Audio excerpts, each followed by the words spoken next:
Innal hamdalillah nahmaduhu wa nasta'inuhu wa nastaghfiruh wa na'udzu billahi min syururi anfusina wa min sayyiati a'malina. May yahdihillahu fala mudilla lahu wa may yudlil fala hadiya lahu. Asyhadu an la ilaha illallah wahdahu la syarika lahu wa asyhadu anna Muhammadan abduhu wa rasuluhu la nabiyya ba'dah.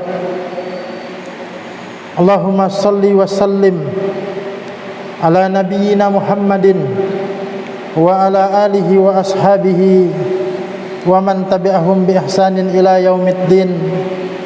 Amma ba'du.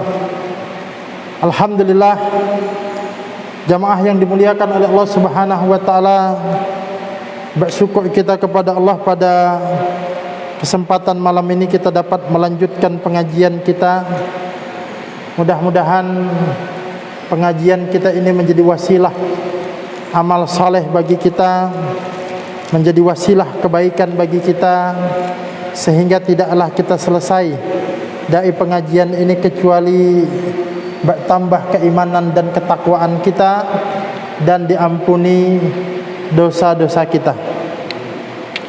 Salawat dan salam semoga senantiasa dilimpah curahkan kepada Nabi kita Nabi Muhammad sallallahu alaihi wasallam, keluarga, sahabat dan pengikut-pengikut beliau, umat-umat beliau yang tetap teguh, tetap istiqamah di atas jalan al-Islam ini. Dan semoga kita termasuk di antara umat-umat beliau yang mendapatkan keteguhan dan keistiqomahan tersebut.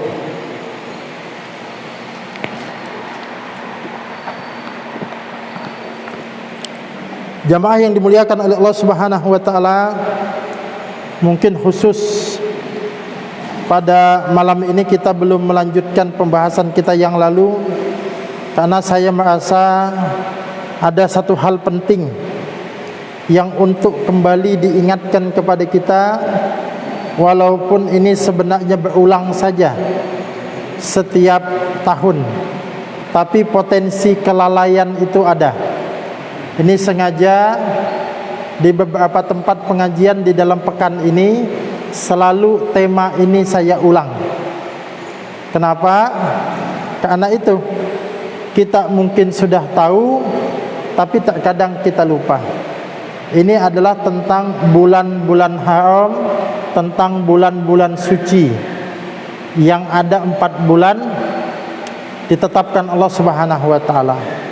Jangankan untuk mengingat bulan ini, bulan haram, bulan suci, bulan yang mulia, terkadang kita kaum muslimin saja itu kalau ditanya, Pak, ini bulan apa?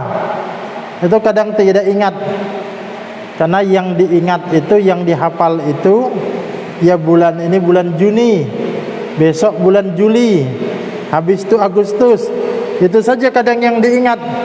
Ya tidak salah juga mengingat itu, karena mungkin itu tanggal gajiannya, silahkan aja. Tapi jangan dilupakan bulan-bulan yang bulan itu ada kaitannya nanti dengan ibadah kita. Bulan itu ada kaitannya dengan amal-amal saleh kita. Maka mungkin di beberapa tempat, makanya mungkin ada sebagian jamaah juga yang sudah mengikuti pengajian di tempat lain ikut lagi ini pengulangan. Kenapa? Karena sekali lagi saya merasa penting untuk mengingatkan kepada kita semua tentang persoalan ini, terutama kita sedang berada di bulan Dzulqa'dah ini. Bulan Dzulqa'dah ini bulan apa sih? Itu yang kemudian akan kita bahas. Nah, jamaah yang dimuliakan oleh Allah Subhanahu wa taala, pembahasan kita nanti akan dilandasi dengan kalam Allah Subhanahu wa taala yang ada di dalam surah At-Taubah, tepatnya di ayat yang ke-36. Ya, surah At-Taubah ayat 36 ini yang menjadi landasan kajian kita pada kesempatan malam ini, ya. Artinya tema besarnya itu adalah kita membahas surah At-Taubah ayat 36 ini. Jamaah yang dimuliakan oleh Allah Subhanahu wa taala, di dalam ayat itu dijelaskan, inna iddatas syuhuri indallahi isna asyara syahran fi kitabillahi yauma khalaqas samawati wal ard minha arba'atun hurum dzalikat dinul qayyim fala tadlimu fihinna anfusakum. Sesungguhnya bilangan bulan di sisi Allah adalah 12 bulan dalam ketetapan Allah di waktu Dia menciptakan langit dan bumi. Di antaranya ada 4 bulan haram, ada 4 bulan suci, 4 bulan mulia. Itulah ketetapan agama yang lurus. Maka janganlah kalian menganiaya diri kalian di dalam 4 bulan tersebut. Nah, jemaah yang dimuliakan oleh Allah Subhanahu wa taala, kita coba menjelaskan ayat ini, karena ayat ini satu ayat tapi nanti coba kita ambil faedahnya. Kita ambil pelajaran-pelajaran apa yang bisa kita petik di balik ayat ini. Pertama, ayat ini mengatakan inna iddatas syuhuri indallahi isna asyara syahran. Sesungguhnya bilangan bulan di sisi Allah ada 12 bulan. Ini mau ya, yang dimaksud di sini adalah bulan. Dalam perhitungan bulan Qamariyah itu 12 bulan. Fi kitabillahi yauma khalaqas samawati wal ard. Dalam ketetapan Allah di waktu Dia menciptakan langit dan bumi. Jadi jamaah yang dimuliakan oleh Allah Subhanahu wa taala, 12 bulan dalam setahun itu ketetapan Allah. Itu yang namanya sunatullah. Jadi 12 bulan itu bukan dibagi dibagi oleh manusia yang menetapkan, bukan. Itu sunatullah, itu ketetapan. Ya, bukan berdasarkan kesepakatan, bukan. Memang begitulah ketetapan alam. Ketetapan alam yang telah ditetapkan oleh Allah Subhanahu wa taala. Jadi begini, Allah Subhanahu wa taala itu punya 2 hukum. Ada hukum yang ditetapkan untuk manusia, ada hukum yang ditetapkan untuk alam. Hukum yang ditetapkan untuk manusia ini namanya dinullah, agama Allah Subhanahu wa taala. Yang kedua, ada hukum untuk alam semesta ini, yaitu namanya sunatullah. Ini ketetapan Allah Subhanahu wa taala. Dan saya menyampaikan, dua-duanya ketetapan Allah, dua-duanya harus ditaati. Kalau tidak ditaati, maka akan terjadi ketidakseimbangan. Tapi alam itu di dalam surah At-Taubah, surah Ali Imran ayat 83, itu sudah otomatis taat kepada hukum Allah Subhanahu wa taala, ya, berupa sunatullah. Itu di dalam ayat 85. Mohon maaf, di dalam 83. Di situ dikatakan walahu man fis samawati wal ard. Padahal kepadanya lah aslama, telah tunduk, telah Islam, telah patuh, man fis samawati wal ard, apa saja yang ada di langit dan apa saja yang ada di bumi, tau'aw wa kabha, dalam keadaan suka maupun terpaksa, wa ilaihi yurja'un, dan kepadanya lah mereka itu akan dikembalikan. Nah, alam itu pasti seimbang, Pak. Kenapa? Sunatullah. Nah, beda dengan manusia. Manusia itu diberikan kebebasan untuk memilih. Faman syaa'a falyu'min wa man syaa'a falyakfur. Barang siapa hendak beriman, silahkan dia beriman. Barang siapa hendak kafir, silakan dia kafir. Cuma rumusnya tetap, kalau tidak taat terjadi ketidakseimbangan. Ya, alam itu seimbang karena taat kepada hukum Allah Subhanahu wa taala. Nah, di manusia kalau tidak taat kepada hukum Allah juga terjadi ketidakseimbangan. Ya, ini harusnya menjadi pelajaran bagi kita. Nah, kita kembali tadi, setahun ada 12 bulan. Itu ketetapan Allah Subhanahu wa taala. Kemudian Allah mengatakan minha, di antara 12 bulan itu arba'atun hurum. Ada 4 bulan yang suci, 4 bulan yang mulia. Nah, kita kemudian bertanya-tanya, 4 bulan yang mulia ini, 4 bulan haram ini bulan apa saja? Karena di dalam ayat ini tidak dijelaskan. Karena tidak dijelaskan, kita butuh mencari penjelasan. Penjelasan ayat itu, itulah yang disebut dengan tafsir ayat. Kan kita nggak ngerti ini, minha arba'atun hurum. Di antara 12 bulan itu ada 4 bulan haram, ada 4 bulan suci. Pertanyaannya, mana bulan sucinya, bulan mana saja? Kita nggak ngerti. Kalau nggak ngerti, cari penjelasan. Penjelasan Al-Quran itu yang kita kenal dengan istilah tafsir. Cari tafsirnya. Nah, kalau cari tafsirnya bagaimana? Apakah sebebas-bebasnya orang mentafsirkan ayat? Tentu tidak. Bicara tafsir itu bicara data. Siapa yang menafsirkan? Maka faedahnya saya ingin menambahkan pada kesempatan malam ini ada 3 poin penting dulu. Ini poin umum. Kalau rinciannya banyak, tapi ini poin umum.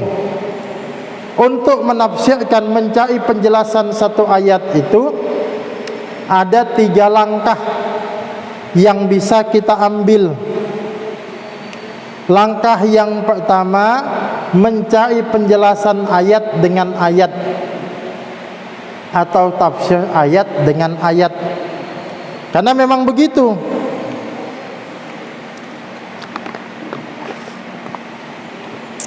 Kadang ayat Al-Quran itu dijelaskan oleh ayat Al-Quran juga. Tidak usah jauh-jauh kita cari tafsirannya, cukup kemudian kita cari di dalam ayat itu. Nah, kadang jamaah yang dimuliakan oleh Allah Subhanahu wa taala, ada yang misalnya begini. Dalam surah Al-Baqarah ayat yang kedua, yang biasa ini contoh saja, nanti dikembangkan dalam kasus yang lain silahkan. Di dalam ayat yang kedua itu kan dikatakan hudal lil muttaqin, petunjuk bagi orang yang bertakwa. Orang bertakwa itu sifatnya bagaimana sih? Cirinya orang bertakwa itu, yang disebut bertakwa itu bagaimana? Tidak usah jauh-jauh mencari tafsiran ayatnya, dijelaskan oleh ayat selanjutnya. Orang bertakwa itu alladzina yu'minuna bil ghaibi wa yuqimuna sholata wa mimma razaqnahum yunfikun. Ternyata orang yang bertakwa itu menurut ayat ini beriman kepada yang gaib, mendirikan salat, dan menginfakkan sebagian rezeki yang dikaruniakan kepada mereka. Kan penjelasannya ada di dalam ayat itu. Atau jamaah yang dimuliakan oleh Allah Subhanahu wa taala, contoh lain, kadang tidak langsung ayat selanjutnya, tapi nanti di dalam tempat yang terpisah. Misal, ketika kita menafsirkan atau mencari penafsiran, membaca ayat di dalam surah Al-Fatihah, ayat yang ke-6 sampai dengan ke-7. Di situ dikatakan ihdinas siratal mustaqim, tunjukilah kami, berilah kami hidayah, jalan yang lurus. Dilanjutkan ayat yang ke-7-nya, siratal ladzina an'amta alaihim, yaitu jalan orang-orang yang telah engkau beri nikmat. Situ garis bawah, jalan ya orang-orang yang telah engkau beri nikmat. Pertanyaan kita, siapa orang yang telah diberi nikmat oleh Allah Subhanahu wa taala? Itu muncul pertanyaan, siapa yang dimaksud jalan orang-orang yang telah diberi nikmat itu? Apakah orang yang kemudian melimpah kekayaannya, orang-orang kaya pada masa lampau, ya, atau kemudian raja-raja masa lampau? Itukah yang disebut orang yang telah diberi nikmat? Ternyata ada penjelasannya. Al-Fatihah menjelaskan, tafsirannya ada di dalam surah An-Nisa ayat 69. Di situ dikatakan, wa may yuti'illaha wa rasulah faulaika ma'al ladzina an'ama Allahu 'alaihim minan nabiyyina was-siddiqina wasyuhada'i was-shalihin. Dan barang siapa yang mentaati Allah dan Rasulnya, mereka itu akan bersama dengan orang-orang yang telah diberi nikmat oleh Allah Subhanahu wa taala.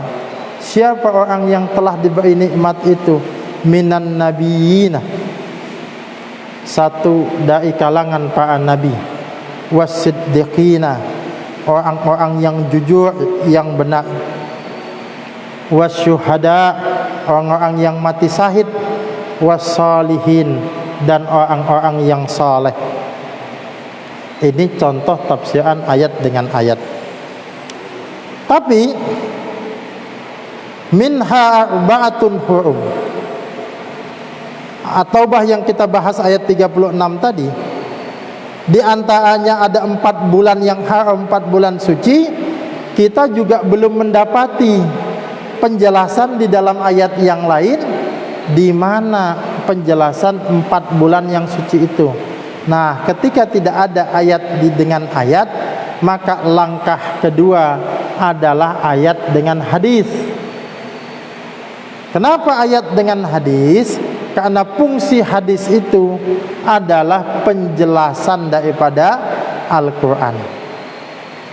Hadis itu adalah perkataan Rasulullah, dan kepada Rasulullah lah ayat itu, wahyu itu diturunkan.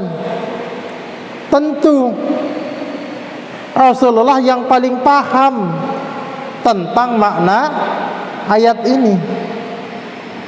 Maka penting bagi kita untuk melacak penjelasan-penjelasan ayat itu dengan hadis. Jadi baca hadis itu sebenarnya baca tentang tafsir ayat-ayat Al-Quran. Itu banyak nanti contohnya. Misalnya perintah sholat kan di dalam Al-Quran ada, dirikanlah sholat. Tapi bagaimana tata cara sholat itu tidak spesifik dijelaskan di dalam ayat Al-Quran. Bagaimana kita mau tahu penjelasannya? Penjelasan tadi saya katakan, bahasa lainnya tafsir, ya buka hadis Nabi. Nah, termasuk apa yang kita bahas pada kesempatan malam ini, minha arba'atun hurum. Itu tidak kita dapatkan penjelasannya di dalam hadis, di dalam ayat, maka kita dapatkan nanti di dalam hadis.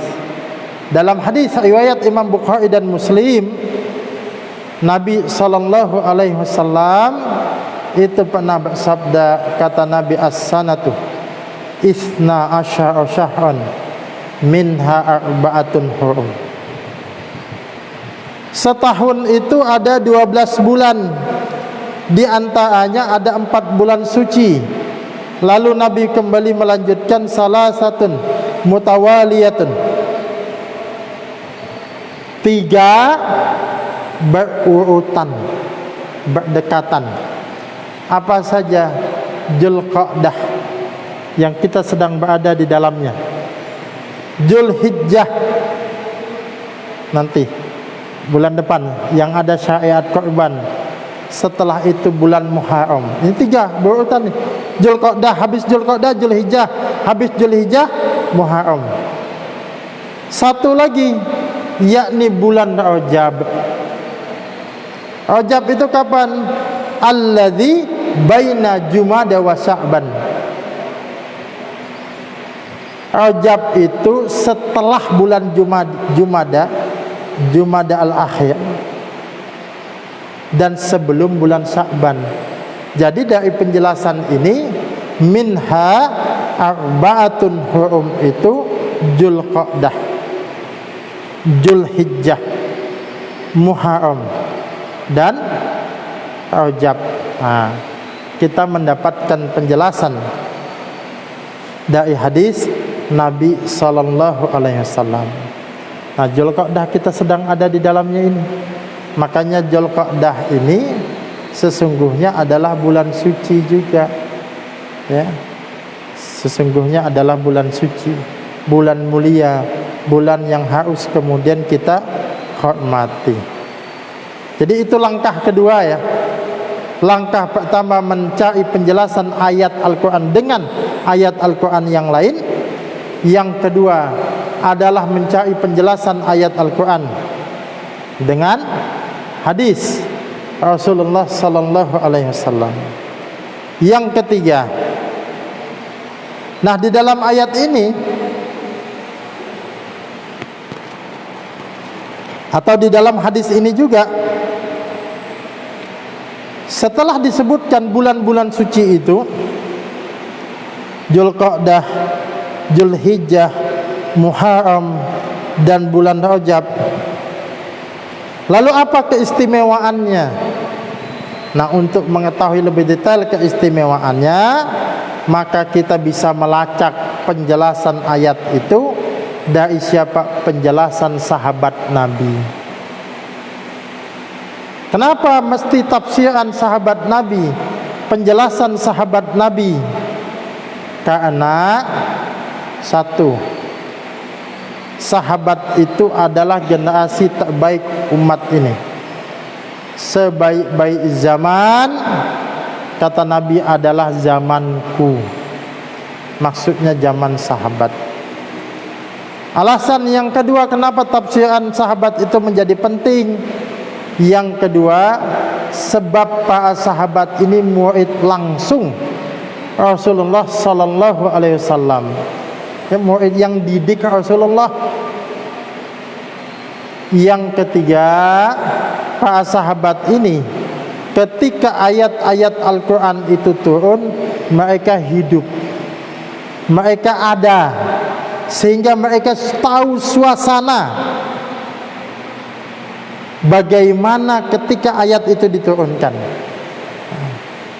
Ini saya katakan tadi, ini 3 langkah umum, 3 langkah pertama untuk mengetahui penjelasan ayat, ayat dengan ayat, ayat dengan hadis, dan ayat dengan kaulnya sahabat, perkataannya sahabat. Maka nanti di antaranya yang populer itu, ya, tafsir Ibnu Katsir itu kalau kita lihat begitu dia.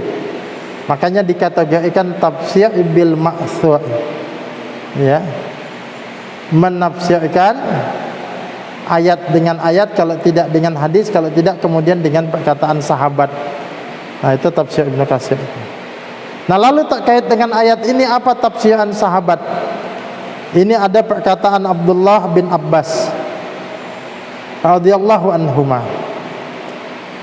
Di sini beliau mengatakan Allah mengkhususkan 4 bulan yang haram dan menegaskan keharamannya. Allah juga menjadikan dosa pada bulan tersebut lebih besar. Demikian pula pahala amal saleh pada bulan tersebut juga menjadi lebih besar. Apa maknanya? Di mana letak istimewanya bulan-bulan haram ini? Istimewanya adalah amal kita, kebaikan kita, pahala kita akan dilipat gandakan pahalanya ketika bulan-bulan haram ini, ya. Sebaliknya, dosa-dosa yang dikerjakan pada bulan haram ini juga menjadi lebih besar dibandingkan dengan dosa-dosa biasa. Makanya di dalam hadis, di dalam ayat itu tadi, Allah Subhanahu wa taala berpesan, fala tadzlimu fihinna anfusakum maka janganlah kalian mendolimi diri kalian sendiri di dalam 4 bulan tersebut. Nah, sudah mengetahui hikmahnya bahwa amal soleh itu akan dilipat gandakan, maka harusnya ini jamaah yang dimuliakan Allah Subhanahu wa taala, ini kesempatan bagi kita untuk memperbanyak dan meningkatkan amal soleh kita. Bahkan saya sering membuat satu permisalan tuh begini.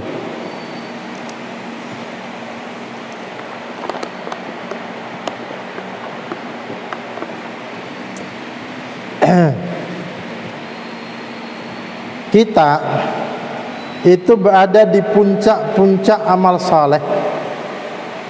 Ya, berada di puncak-puncak amal soleh itu biasanya di bulan Ramadan. Kalau bulan Ramadan itu baca 1 juz sekali duduk itu tidak terasa, Pak. Bahkan pernah 2-3 juz malam, apalagi malam 10 malam terakhir itu enggak terasa. Nyaman kita ngeluarkan uang untuk sedekah juga. Ramadan itu mudah karena memang suasananya. Kita berada di puncak amal saleh kita, ya. Tapi selepas Ramadan itu biasanya grafik amal soleh yang sudah muncak itu turun. Nah, mungkin kalau kita kasih skor, kita kasih angka pada saat bulan Ramadan, angka kita itu berada di nilai 10 puncaknya.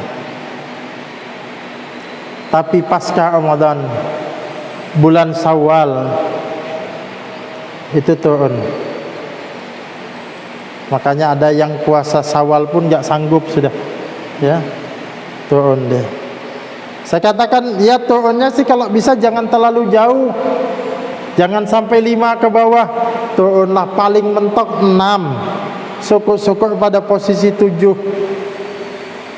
Nah, begitu bulan Dzulqa'dah masuk, ini kita diingatkan ini bulan suci, ini bulan haram yang bilang Allah Subhanahu wa taala, yang jelaskan Rasulullah. Maka harapannya kita tingkatkan lagi nih. Makanya ini yang menjadi landasan saya juga, khusus bulan Dzulqa'dah ini, ayo kita ulang, kita ingatkan untuk meningkatkan amal soleh kita. Bulan Dzulqa'dah ini kalau bisa diangkat sudah, yang 6 bisa naik 7 mungkin, yang 7 grafik amal solehnya bisa naik angka 8. Apalagi nanti di bulan Dzulhijjah, kalau bisa kemudian 9. Walaupun mungkin untuk menyamai 100% dengan bulan Ramadan itu sepertinya sulit. Tapi paling tidak grafiknya naik. Nah, ini bulan Dzulqa'dah, ya. Nah, itu jamaah yang dimuliakan oleh Allah Subhanahu wa taala. Kita sedang berada di bulan suci ini 3 bulan berturut, nanti 1 bulan Rajab. Ayo jangan kita sia-siakan kesempatan ini, ya. Kita maksimalkan. Kita mulai lagi atur jadwal-jadwal ibadah kita, ya. Kita kemudian atur lagi bagaimana tentang sedekah kita.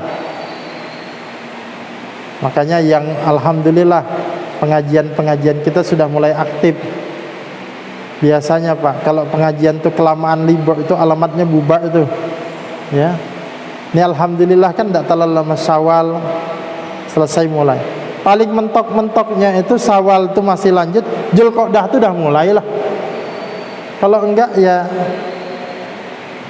kapan kita bersemangat untuk amal soleh lagi? Padahal kita sudah pernah menjelaskan bagaimana kebutuhan manusia akan ilmu itu lebih butuh daripada makanan. Kata para ulama, kalau makanan itu 2 kali sehari pun cukup, sedangkan ilmu ini setiap hembusan napas itu membutuhkan ilmu. Nah, kemudian itu bagian pertama, ya. Pada bagian yang kedua, saya ingin sedikit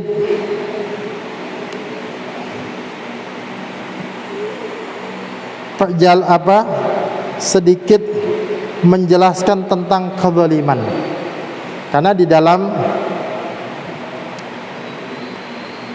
dalam ayat itu tadi, fala tadzlimu fihinna anfusakum, jangan kalian mendolimi diri kalian sendiri pada keempat bulan tersebut. Nah, ada larangan kita berbuat zalim. Sekarang apa sih yang namanya kezaliman itu? Seringkali orang itu menganggap kezaliman itu kalau nyakiti orang lain, nindas orang lain, mengambil haknya orang lain itu zalim. Iya, betul, 100% itu zalim. Tapi bukan cuma itu. Datang ke dukun itu zalim. Ya, percaya kepada kesyirikan, jimat sesaji itu zalim. Berbuat maksiat, dosa itu zalim. Meninggalkan sholat itu zalim. Dan kadang kita kan menganggap orang pendosa itu mabuk, pejudi, yaitu dosa. Tapi jangan lupa, dosa meninggalkan sholat itu lebih besar dosanya ketimbang mabuk, ketimbang judi. Kita tidak mengatakan mabuk, judi, zina itu kecil dosa, tidak. Itu dosa yang sudah sangat besar. Tapi meninggalkan sholat itu dosanya jauh lebih besar lagi. Ya. Nah, sehingga kezaliman itu apa? Saya kemudian ringkaskan saja.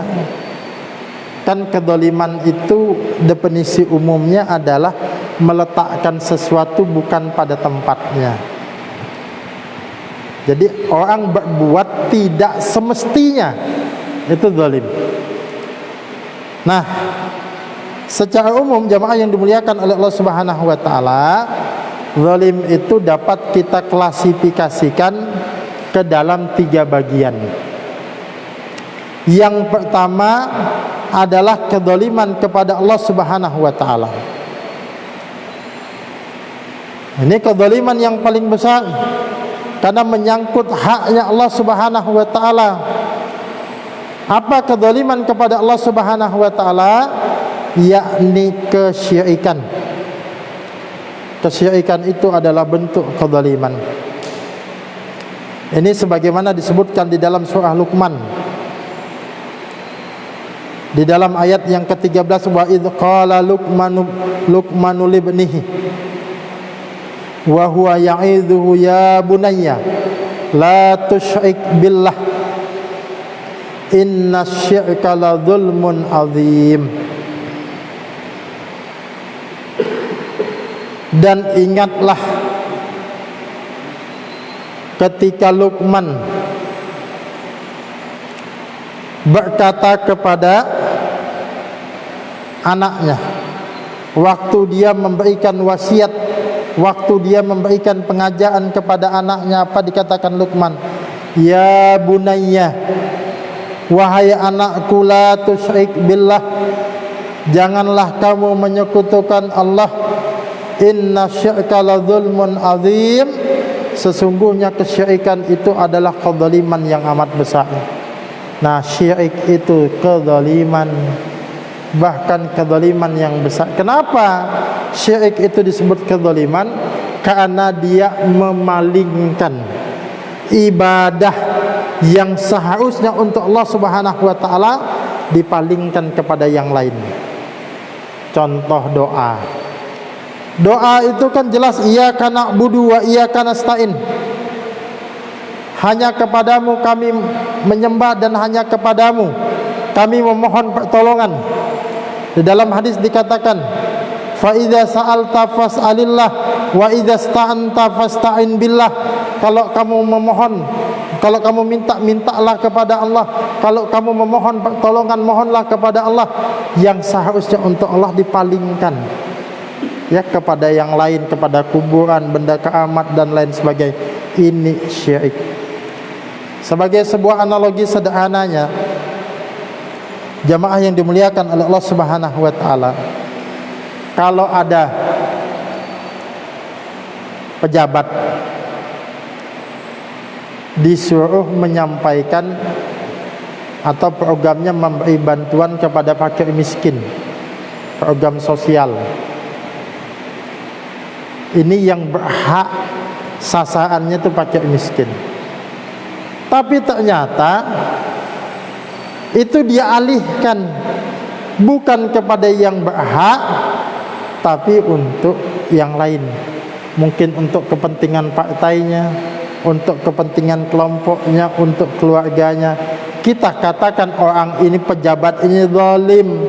Kenapa? Tidak memberikan kepada yang berhak, malah kepada yang tidak berhak. Berbuat tidak sebagaimana mestinya, meletakkan sesuatu bukan pada tempatnya zalim. Nah, sesungguhnya orang yang syirik itu seharusnya untuk Allah, ibadah itu malah dipalingkan kepada yang tidak berhak. Maka itu adalah bentuk kezaliman. Dan ini kezaliman besar. Kalau yang tadi saja kita katakan zalim sezalim-zalimnya, kenapa? Kasihan haknya orang miskin. Apalagi yang diganggu gugat, ini adalah haknya Allah Subhanahu wa taala. Pasti ini kezaliman yang besar. Maka jauhi segala macam bentuk kesyirikan. Kezaliman yang kedua adalah kezaliman kepada diri sendiri. Apa bentuknya kezaliman kepada diri sendiri? Kezaliman kepada diri sendiri itu bentuknya adalah segala macam bentuk dosa dan maksiat. Apa dalilnya? Banyak dalilnya. Di antaranya bisa kita sebutkan satu saja. Di dalam surah Ali Imran ayat 135, di situ dikatakan walladzina idza fa'alu fahisatan aw zalamu anfusahum, dan orang-orang yang apabila mengerjakan perbuatan keji atau menganiaya dirinya sendiri. Yang disebut menganiaya dirinya sendiri di situ adalah perbuatan dosa. Jadi orang kalau melakukan perbuatan keji dan perbuatan dosa, dosa itu mendolimi dirinya sendiri. Apa diperintahkan dalam ayat ini? Dzakarallaha fastaghfiru lidzunubihim. Satu, dia harus ingat kepada Allah Subhanahu wa taala. Kedua, dia harus memohon ampun. Karena ada juga orang yang kemudian ingat aja nih dosa, tapi tidak minta ampun. Lalu apakah cukup setelah mengakui dosanya minta ampun atas dosa-dosanya? Cukup tidak? Tidak. Karena dilanjutkan walam yasiru ala ma fa'alu wa hum ya'lamun, dan mereka tidak meneruskan perbuatan kejinya itu sedangkan mereka mengetahui. Sudah ingat kepada Allah, minta ampun kepada Allah Subhanahu wa taala. Yang ketiga, dia harus berhenti, tidak meneruskan lagi perbuatan-perbuatan dosanya itu. Nah, jangan sampai minta ampun tapi dosanya jalan terus. Ini namanya bukan taubat. Tapi intinya, jamaah yang dimuliakan oleh Allah Subhanahu wa taala, bentuk tadi yang kita sebut itu adalah kezaliman kepada diri sendiri, yakni dengan perbuatan-perbuatan dosa. Jadi orang dosa itu zalim juga, zalim kepada dirinya sendiri, menjatuhkan dirinya dalam kebinasaan. Kemudian jamaah yang dimuliakan oleh Allah Subhanahu wa taala, yang ketiga, kezaliman kepada orang lain. Nah, saya ringkas juga, kezaliman kepada orang lain ini bisa dalam 3 bentuk. Satu, itu adalah kezaliman dalam hal da'ah, menumpahkan da'ah atau menyakiti orang lain, membunuh atau menyakiti orang lain. Yang kedua, kezaliman dalam bentuk harta. Yang ketiga adalah kezaliman dalam bentuk kehormatan dan harga diri seseorang. Dalam sebuah hadis, ini saya potongkan dari tengah saja karena tak kait dengan pembahasan kita. Nabi SAW pernah bersabda, kata Nabi, wa kunu ibadallahi ikhwana, hendaklah kalian menjadi hamba-hamba Allah yang bersaudara. Al-muslimu akhul muslim. Muslim itu adalah saudara bagi muslim yang lainnya. Kalau sudah mengaku muslim, Pak, itu saudara. Al-Quran menyebutnya innamal mu'minuna ikhwah. Sesungguhnya orang beriman itu saudara. Ini kita nih saudara nih. Walaupun tadi kita enggak kenal, Pak. Walaupun tadi kita dari nasab yang berbeda, bahkan suku pun kita berbeda. Kita di sini tidak diikat oleh kepentingan duniawi, tapi kita diikat di atas nama persaudaraan sesama Islam. Bersyukur kita. Al-muslimu akhul muslim. Nah, kalau kita sudah mengaku muslim dan muslim itu saudara, kata Nabi, ya, la yadzlimuhu, maka dia tidak boleh mendolimi saudaranya. Ini konsekuensi. Kalau sudah kita bersaudara, berarti tidak boleh mendolimi saudara kita. Wala yahdzuluhu, tidak boleh menelantarkan saudaranya. Tahu saudaranya kesusahan, kita bisa nolong tapi kita cueki, urus diri masing-masing, misalnya begitu. Wala yahqiruhu, dan tidak boleh melecehkan, menghina, menjatuhkan saudara kita. Nabi kemudian berkata, at-taqwa hahuna, takwa itu ada di sini, kata Nabi, sambil menunjuk ke dalam hatinya, ke arah dadanya. 3 kali at-taqwa hahuna, at-taqwa hahuna, takwa itu ada di sini, kata Nabi.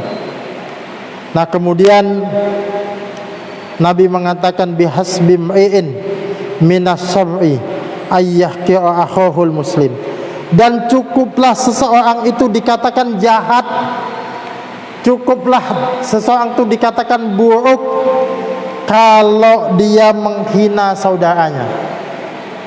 Kalau ada orang, Pak, kok saudaranya tidak dijaga, dijatuhkan dihormat, dapat kejatuhkan kehormatannya, ini orang enggak baik ini. Makanya kita jangan senang, jangan suka kalau ada orang suka gibah, Pak. Gibah, orang lain digibah, diceritakan di hadapan kita, jangan senang, ini orang enggak baik nih. Suatu saat kita yang digibahnya, mungkin di hadapan kita si A yang digibahnya, jangan-jangan di hadapan si A nanti kita yang digibahnya, ya. Bihasbi mri'in minasab ayyahqira akhahul muslim. Nah, kemudian Nabi bersabda, kullul muslimi alal muslim haramun, setiap muslim atas muslim yang lain itu haram, artinya tidak boleh diganggu. Apa saja? Damuhu, darahnya, wa maluhu, hartanya, wa i'dihu, dan juga kehormatannya. Darahnya tidak boleh dibunuh. Makanya membunuh nyawa seorang muslim itu besar urusannya. Makanya hukumnya qisas an-nafsu bin nafsi, jiwa dibalas jiwa, kata Nabi, ya. Kemudian harta seorang muslim juga tidak boleh dirampas, tidak boleh ditipu, tidak boleh dikhianati, tidak boleh dicurangi.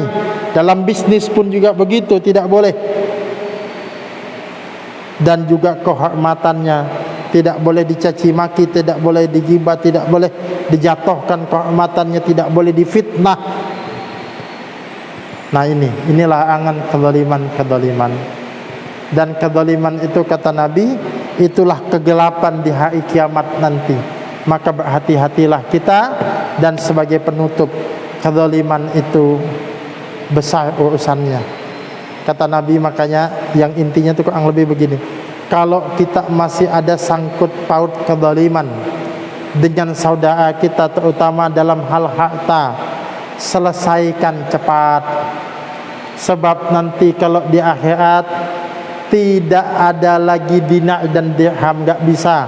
Kita pernah merampas hartanya, mencuranginya, ganti sekarang. Kenapa?